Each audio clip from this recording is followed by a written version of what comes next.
Welcome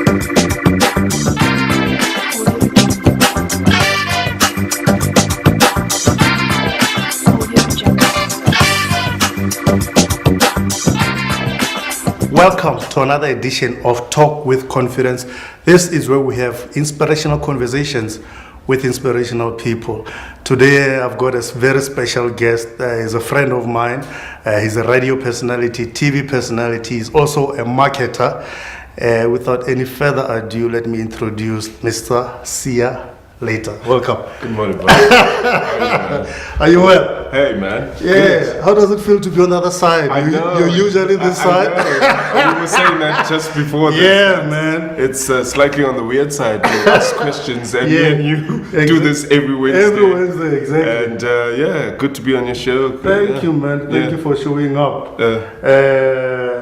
Just a bit of background.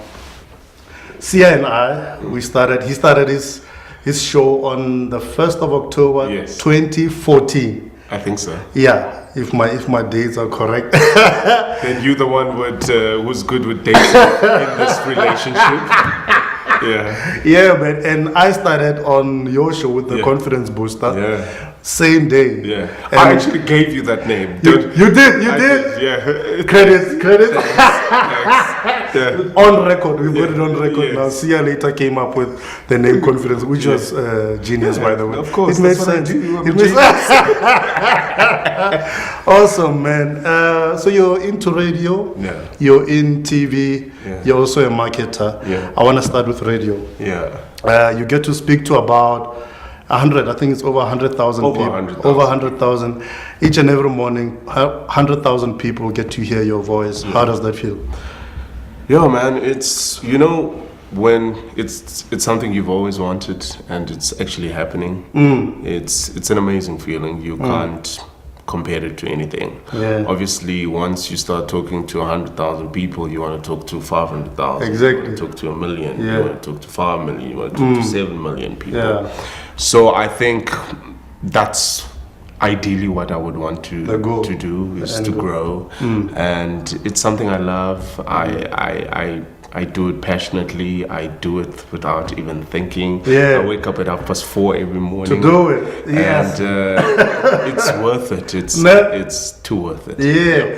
And that thing, you've touched on something I really love about, and it's, for me, it speaks commitment. Yeah. Waking up at 4:30 every morning. Yeah. I actually said, I shared one of the days that anything that you pick in life, there is a price to pay. True. It's like when you go into a shop. Yeah. You can have anything you want, Yeah. but whatever you pick, there's a price attached to it. Sure. And to be able to do your show, one of the prices you have to pay is 4:30 every morning. You have to be up each and not every single. easy. It's not easy, but you willing. It's a price you're willing to pay because you're passionate about that thing. And your journey into radio. I mean, you obviously didn't wake up one day and then you've got your own show, Sia Leita in the morning. What was the journey leading up to that? Let me tell you a weird story. I remember I had finished matric, and I was at university, and I was studying commercial law. Commercial law. Something I actually, I know. I initially said I wanted to study journalism, Okay. and then my uncle was like, "No, that's a waste of money. Yeah. You're not gonna do that. You're gonna do commercial law." Yeah. And well, I'm not proud to be a dropout, but I dropped out. They're billionaires or dropouts? So I dropped out, and I remember sitting in my room every other day in front of my mirror, running shows. Wow. Like I would have different personalities for every different show on my radio station in my head. That's in your head. And I had papers and all of that. Wow, It was weird. I was 19 at the time and I was doing this. And funny enough, I was living in Midrand, and Bob Babana used to live in Midrand as well. So, and if you track back to when I was 19, there were still payphones. So I bumped into him at a payphone. Wow. And I was like, "Yo, Bob, And it was during the time when I was in high school. He used to do a morning radio show. I used to wake up listening to Bob, and now I was bumping into him. I was telling him, "Yo, Bob, I love radio. I want to get into radio." And obviously, every now and then, when you bump into these superstars, they give you, the stock standard answer: follow your dreams. One day, one day you will get there. So he gave me that answer, and then I was like, okay, cool. Maybe one day, really, I will get there. And I just pursued it. I remember my first radio gig was actually on a station called, I think it was Radio Midrand at the time, and I walked in on a Wednesday. I asked who the programs manager was. I introduced myself, and he said, bring a demo. I didn't even know what that was. I didn't know where to go and record that demo. But I think during the conversation me and him was having, he picked up something. Because he ended up saying, okay, can you start on Saturday? Wow, I was like, okay, what do you mean? He's like, I've got an opening for a show. You'll do a morning drive on Saturday and Sunday. So I used to do a show called The Morning After. The Morning After, wow. Each and every Saturday and Sunday. So, and then from then onwards, I ended up on Alex FM. I did a Saturday afternoon show. Before I knew it, I did a hip hop show. So just on that, you've mentioned to me in conversation that there's a plaque on your wall. There's a plaque. So let me fast forward now. I've met up with Bob Apena when I was 19. Radio hero, So fast forward, I'm at the MTN Radio Awards for a show that I am nominated in. And it was nominated for Best Weekend Show. So Bob Mabena, it's just a little banquet thingamabob. All the radio stars are there, and all the people in media, whatever. I remember I was sitting in a dingy corner, table. I think it was like the table, all the table with the less famous people. And I was sitting in that table, and I knew when my award was coming in. So I walked out for a little bit, just to grab something to get the blood going. So I came in, and I came in just in time as they were announcing my category. And I kid you not, they said, the winner, the mixtape. That's the show I used to do. Dude, I ran, but I ran in the direction where Bob Mabena was in the section. I stopped. I was like, and then I ran up on stage. And the thing is, at those awards, they don't you're not allowed to give a speech because they know radio guys will take the whole day. So I just took the thing and I jumped up and down, and it was an amazing feeling to win. And that show was so great. Not only did it win, it was nominated almost 3 times at the SA Hip Hop Awards. And I guess it allowed me to be me, and it was that show that eventually got the attention of the then programs manager or station manager, who's also a radio legend, RIP to him, Sekhane Mokgotsi, who said, you know what, this guy's wasted doing this hip-hop show, let's rope him in, let's give him a morning show. And I've been doing that show ever since. That's a beautiful, man, that's a beautiful journey. I mean, for me, when listening to that, I think of process. Because, like you said, you didn't just wake up and suddenly you've got your own show. Starting from 19 years old in the mirror, writing your own scripts, and then you have your show. It's fictional. Different shows. Different. Different shows at different names. There are different names at different personalities. Like I did a 12 to 3. I did a 3. It was crazy. And that's beautiful because that speaks to vision. Like you have to see it here before you can see it here. Seeing it in the intangible, and then you're seeing it in real life. And I mean, getting to speak to so many people on all the different platforms you're on, it comes with responsibilities. And what do you think radio should achieve? I mean, every day people listen to you. What do you want their takeout from what you're saying to be? How do you want them to feel? What changes do you want to implement? Well, I mean, for me, doing a morning show, I And also, I think it comes with my personality. I'm a happy, go-free guy. Yeah, man. And I want people to wake up happy because I think how you start your day is how you finish your day. Yeah, and it sets the tone. Yeah, it sets the tone to your day. So I am there to set the tone for the people who are listening. First of all, I want to entertain. Secondly, I want to inform. And I think it's important that I educate as well. Yeah. And I think I broadcast for a community which is probably synonymous to a lot of other black communities where we allow things to be the norm. Yeah. So I challenge quite a lot of issues. I'm slightly political in brain as well, so I understand the politics that exists in this day and age. I challenge that. Yeah. I make a lot of politicians uncomfortable. Yeah.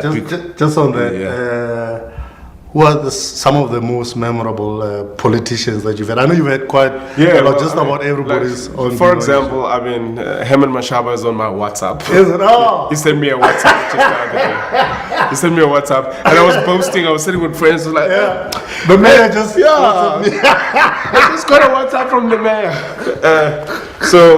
Talking to him was pretty great. It was, during the time he's just landed. I've spoken to Paul Mashatile, Park Stow. I haven't spoken to Julius Malema. He's blocked me on Twitter for some reason. I've spoken to the president. Oh, yeah. How was that? It's the president.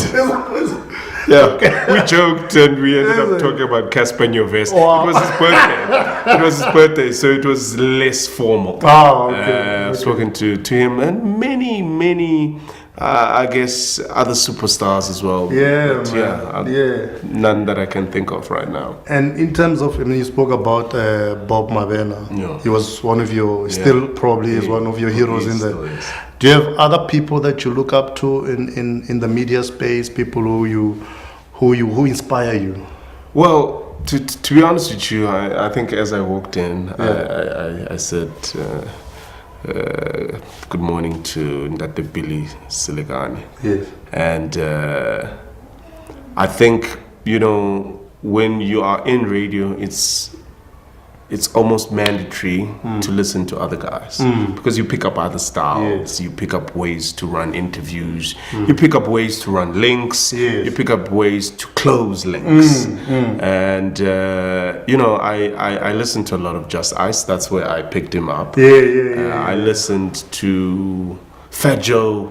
Was one of my guys. A lot of people liken me to Fat Joe. Yeah, the controversy because he steps on the eggshells. Yeah, you gotta do that sometimes because then if you're just boring, then you're just boring. Nobody will listen. I don't want to be boring. Yeah, so I love Fat Joe. I think one of the guys that are doing well, Mo Flavor's doing well. There was a time I used to love Mo G, and then I got irritated by the way he laughs. And I just switched off.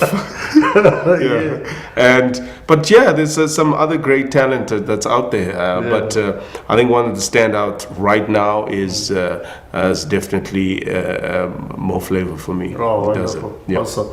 And I mean, you have a natural talent for speaking. You're very articulate. But when you're a radio presenter, there are technical things that you have to know. Did you have to go to school?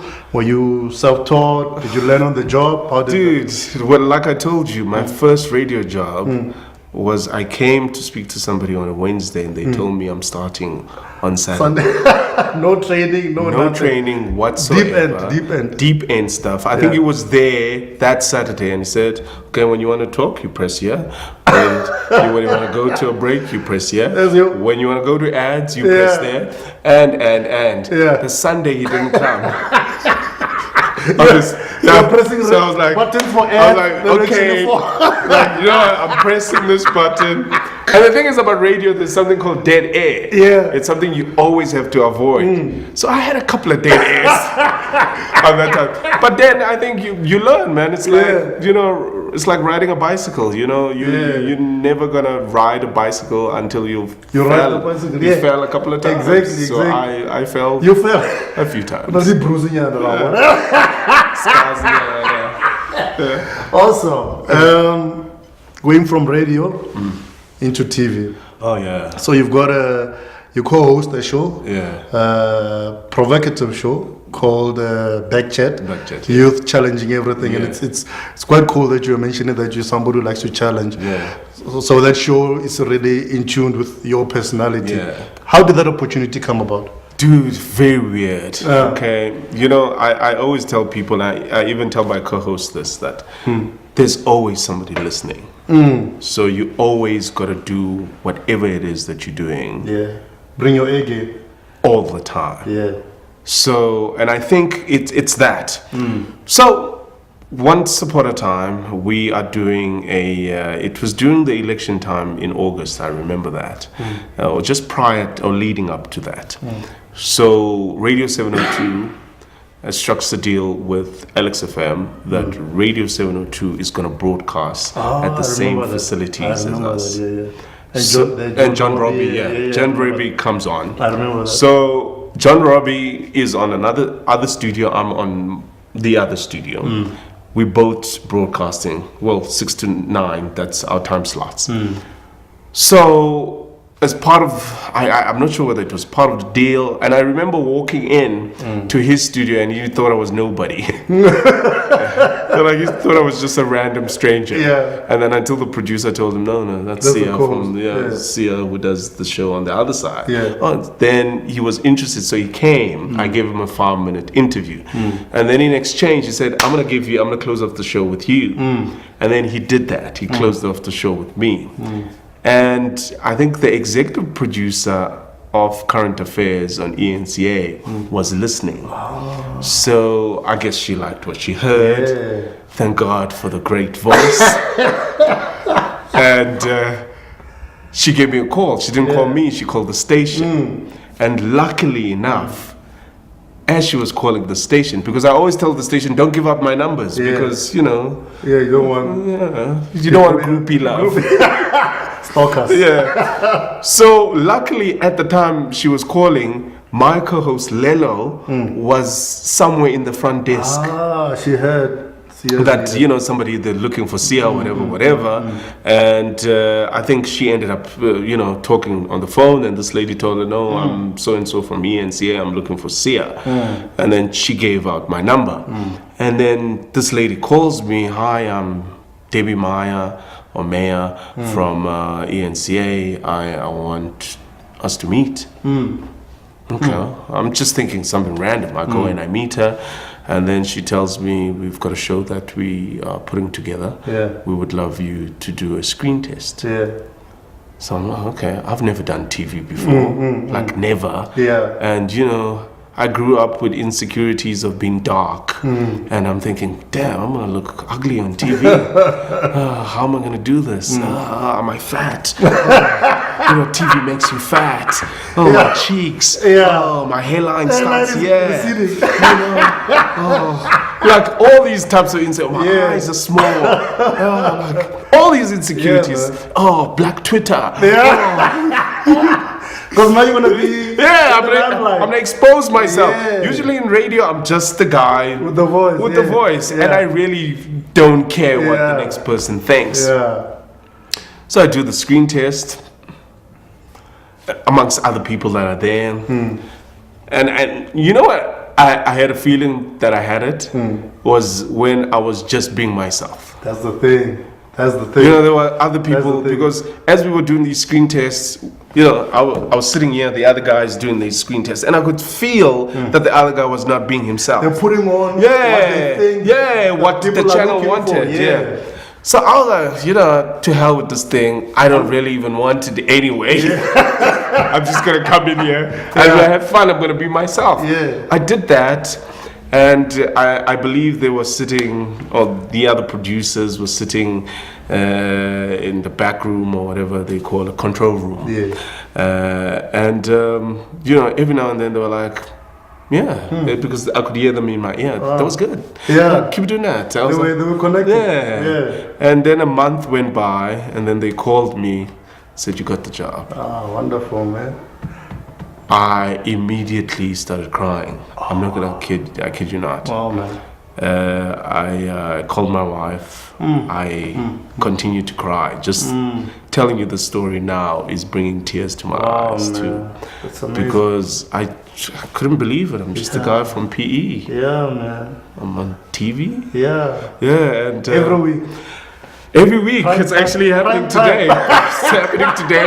Catch it, BackChat, each and every Thursday, 9:30. We repeat every other day after that until Monday. So I'm 5 days on radio, 5 days on TV. Don't mess with me.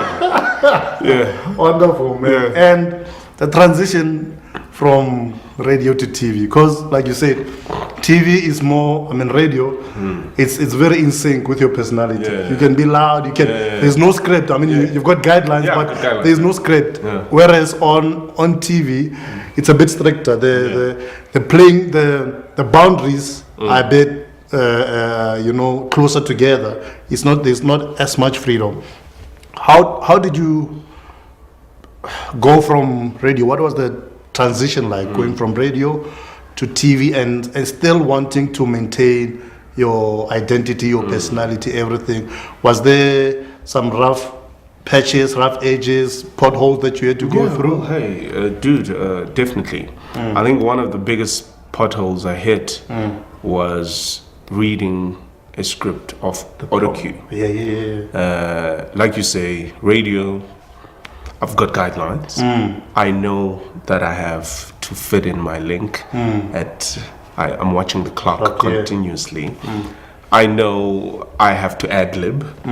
I've got a bullet point, a talking point that I want to talk about, and all of it flows through my brain out of my mouth. Out of the mouth, yeah. And I have to keep that flow continuous until the ad break.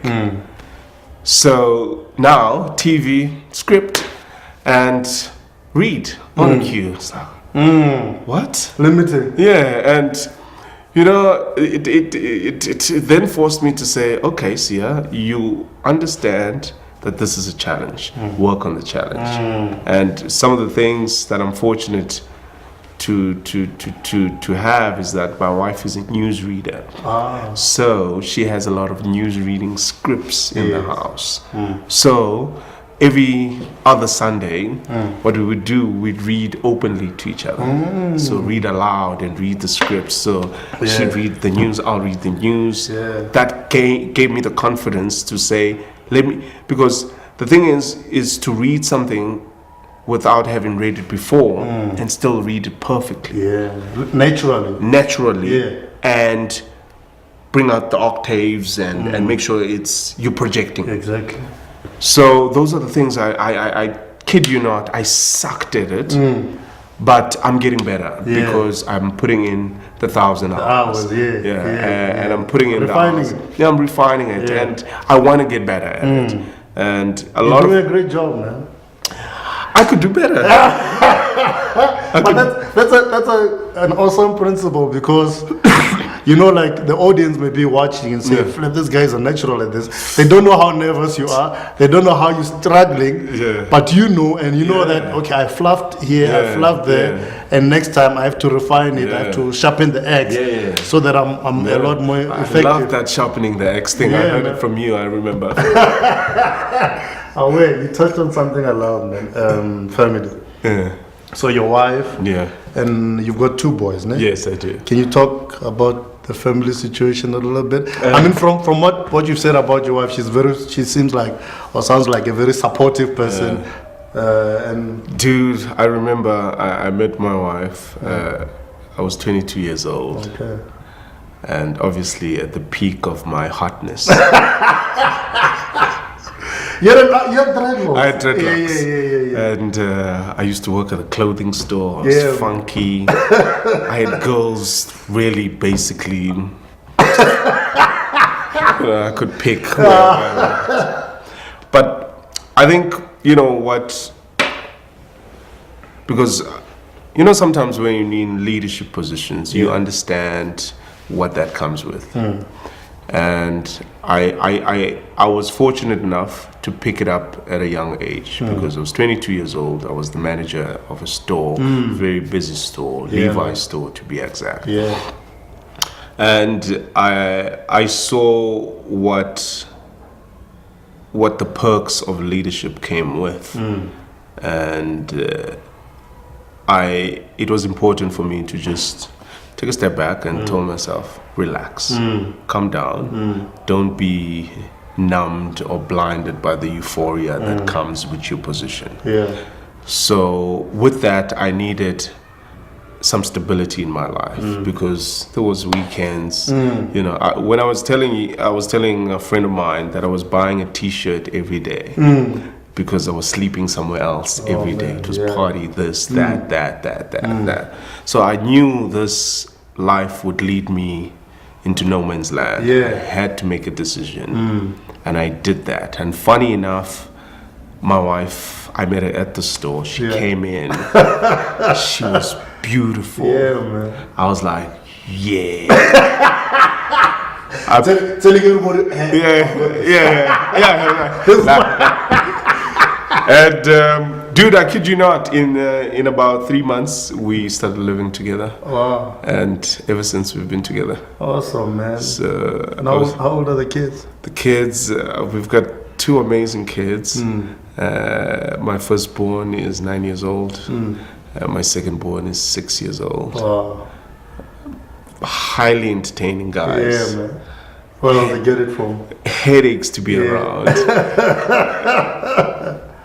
Amazingly smart. Very artistic as well. And I'm blessed, man. And fatherhood, how has it changed you, molded you, developed you? Well, you know, I was telling somebody just this past weekend that I was invited in about probably 4 or 5 gigs. I didn't attend not even a single one, because I think growing up, you know, is a beautiful thing. And also you start prioritizing. So for me now, my number one priority is to make sure that I've built a great foundation. For my kids, and just make sure that they never have to work for anybody. I want them to build successful businesses. I want them to be the superstars of their lives. And I see that happening with my 9-year-old. I don't think my 9-year-old is gonna ever need a job. No, like really, he's artistic. He can creative. He can work with his hands, and he can make his hands pay him, and connect it to his brain. Hopefully, beautiful, man. And my wife is beautiful. She's beautiful. She's gorgeous. Speaking of childhoods, you're giving your kids a great childhood. Did you have a great childhood?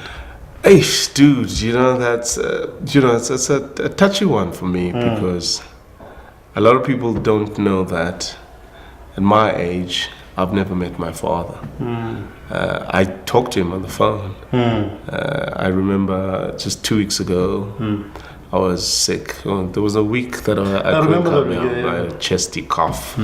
He called me and gave me medical advice.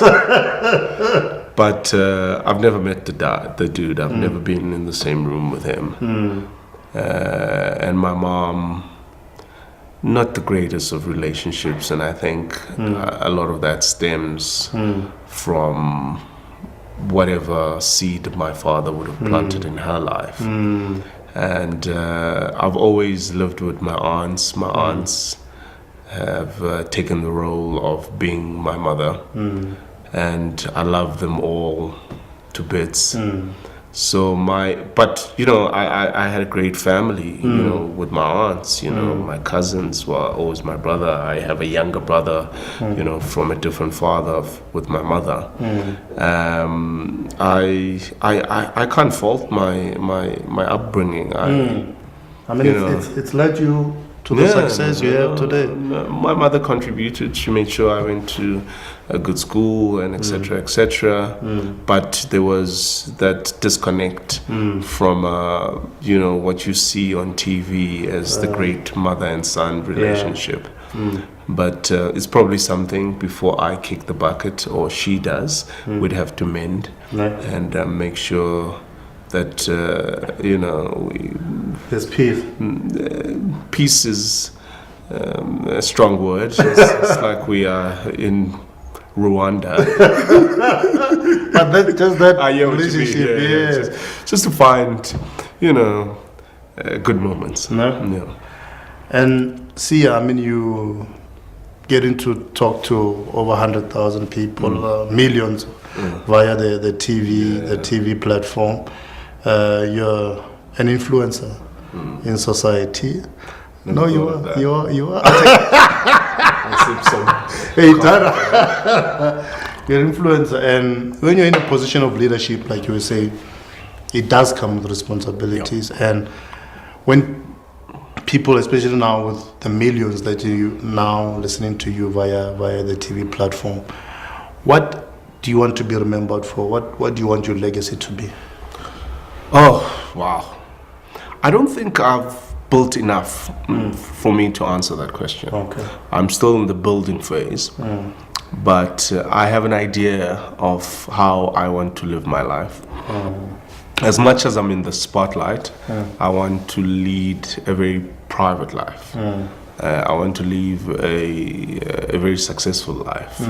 I want to have plenty of businesses. I want to make sure that I encourage, empower lots of young people.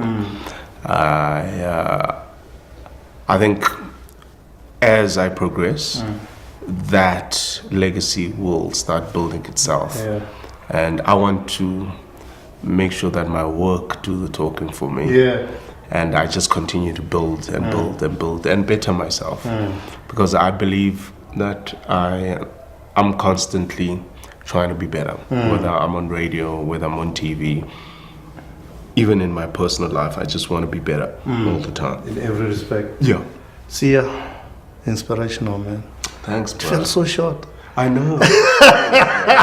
I know, But thank you so much, man. Pleasure, bro. I've been inspired. No, you are an inspiration. Thank you, sir. I was telling somebody this, that, I've had so many features on my show. Yeah. And a lot of them have fallen off the wayside. Yeah. Because they don't understand the vision. I once, and I'm going to link this to starting a band. Yeah. I once started a band Yeah. when I was in my younger days.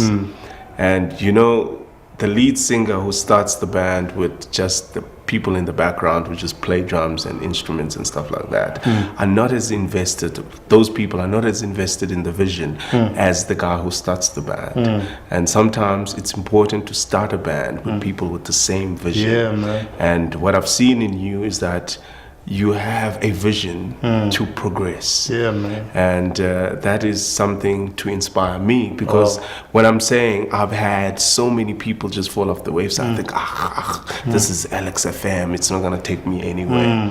But look where you are. Do you understand what I mean? Yeah, man. So big ups to you, bud. Thank you, man. Ooh.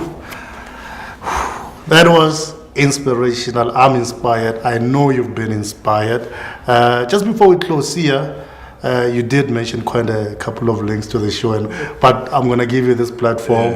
Where can people follow you? Where can people get in touch with you? Well, I'm available on social media. It's Sia Leita, SIALEITA. Did I say that? Yeah. So you can follow me on all social media platforms: Twitter, Facebook, Instagram, same name, unlike you with different other names. And you can catch my show. It's called the Sia Leita in the Morning Show on Alex FM. If you're far away, you don't have the frequency, stream us live on www.alexfm.co.za. Happens Monday to Friday, 6 to 9, weekday. Or you can catch me on TV, eNCA, each and every Thursday at 9:30. Repeats and Friday, 9:30 in the morning. It also repeats on Saturday at 5:30 in the evening. Repeats on Sunday at 5:30 in the evening. Repeats on Monday on ETV at 12 o'clock. So, yeah, I'm available. No, the man is a natural, eh? Just flows. So you say the process is, it comes from there and then it goes down to the mouth. Yeah. Wonderful. Guys, thank you so much for watching. Do join us again right here on Talk with Confidence Sia.